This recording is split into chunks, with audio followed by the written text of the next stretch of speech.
Mr. President, I have the honor to address this meeting of the Security Council on behalf of the non-aligned movement.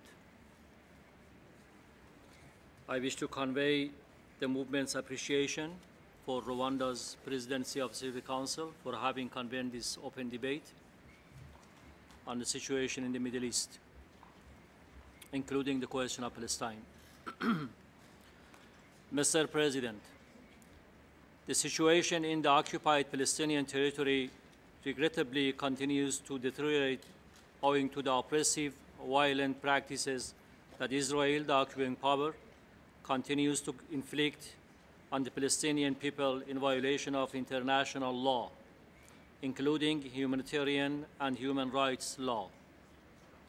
Regrettably, since the last open debate, despite regional and international peace efforts, Israel, the occupying power, continues its colonization of the Palestinian land, its blockade of the Gaza Strip, its military raids and arrest campaign, and all forms of collective punishment of the Palestinian civilian population under its occupation.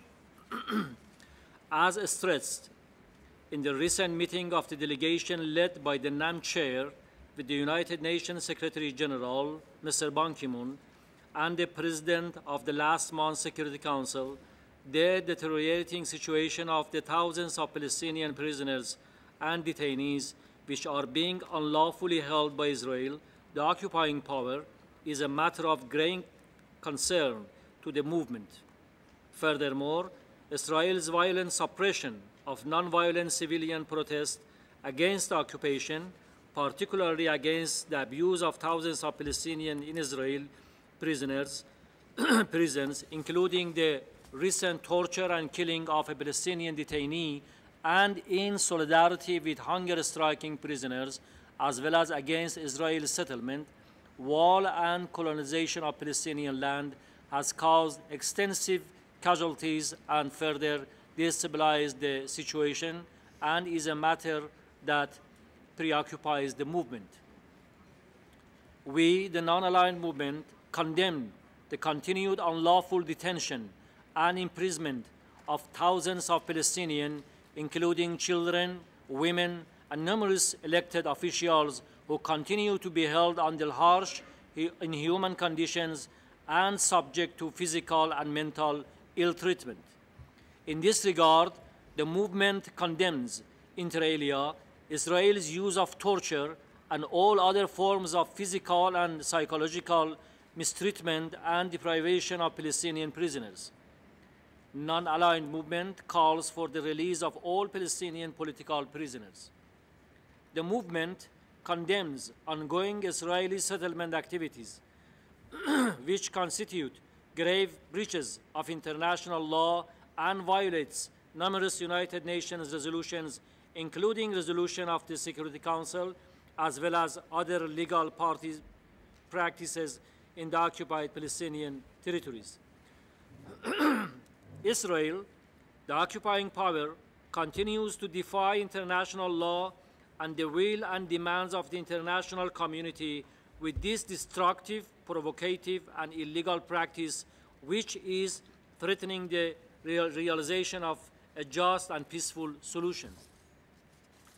Thousands of Palestinians have been displaced from their lands in the Jordan Valley,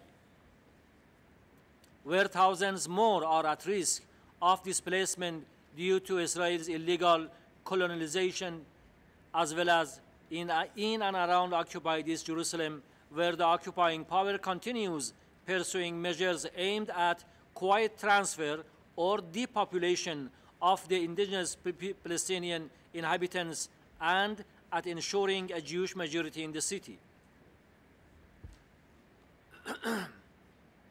Violence and terror also continue to be waged by extremist Israeli settlers against the Palestinian civilian population and at Muslim and Christian holy places, including in Jerusalem.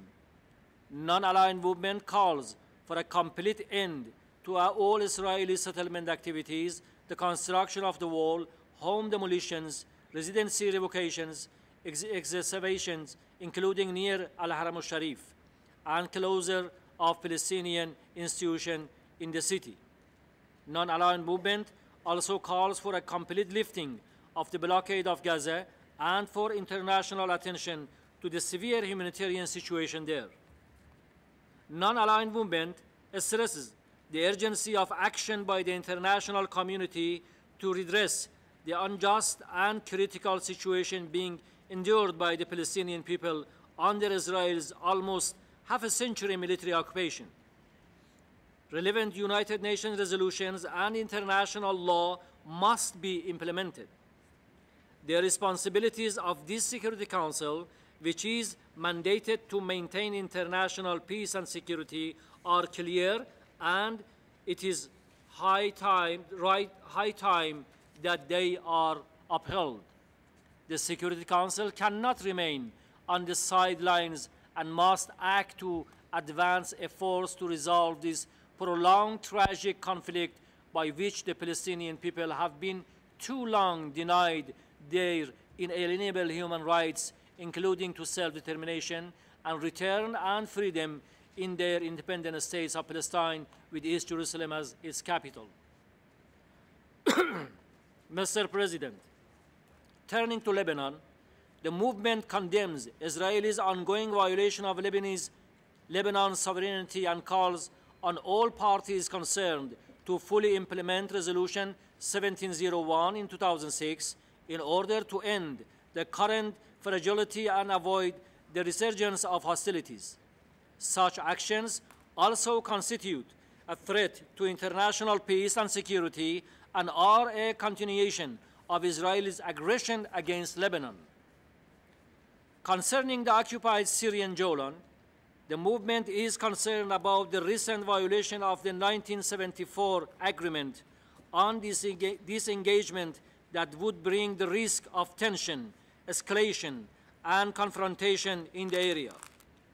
Non-aligned movement reaffirms that all measures and actions taken or to be taken by Israel, the occupying power, to alter the legal, physical, and demographic status of the occupied Syrian Golan, as well as Israeli measures to impose its own jurisdiction and administration there, are null, void, and have no legal effect. The non-aligned movement demands that Israel abide by Resolutions 497, adopted in 1981, and withdraw fully from the occupied Syrian Golan to the borders of 4th of June 1967, in implementation of Resolution 242 and 338. The member states of the non-aligned movement reiterate their continuous calls to the Security Council to act urgently to send a clear message to Israel, the occupying power, that all of these illegal actions must be fully ceased and it must comply with international law. Mr. President, let me now speak in my national capacity, and I would like to refer to the present political and security situation in the Middle East region, which is becoming more and more delicate and risky, in particular the Syrian crisis. There are now more threats from terrorism, extremism, militarization of the region. Under such circumstances, any miscalculation, wrong decision, military intervention would only foment extremism, terrorism, and sectarian clashes.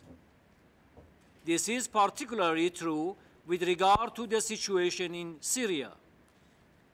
The Islamic Republic of Iran believes that any foreign military involvement against Syria would only exacerbate the crisis and extends insecurity to other countries in the region. Therefore, Iran views that the way out of present crisis lies in strengthening a comprehensive, peaceful political process with the aim of establishing first and foremost a cessation of violence between the parties and holding national dialogue between the opposition and the Syrian government for a peaceful political process. The regional countries should cooperate with one another to make this dialogue and national reconciliation possible. To this end, the Islamic Republic of Iran has been actively participating in the talks with regional countries, in particular Egypt and Turkey. It seems that there is no other alternative if we want to bring back peace and stability to Syria and to the region. Turning now to what was stated by the representative of the Israeli regime at this chamber against my country. It is not the intention of my delegation to comment in detail what has been stated. I would also like to point out only that the Islamic Republic of Iran has officially declared its commitment to the fundamental principles of the Charter to refrain from the threat or use of force against any member of the United Nations. The Israeli regime, with a dark history of terrorist activities and possessing hundreds of nuclear warheads and known as an outlaw force in the world, is better to keep quiet and stop threatening other countries. At the very least, this Council should demand that the Israeli regime abandon its policy of floating international law and the United Nations Charter and desist immediately from resorting to the threat or use of force. Thank you, Mr. President. I thank the representative of the Islamic Republic of Iran for his statement.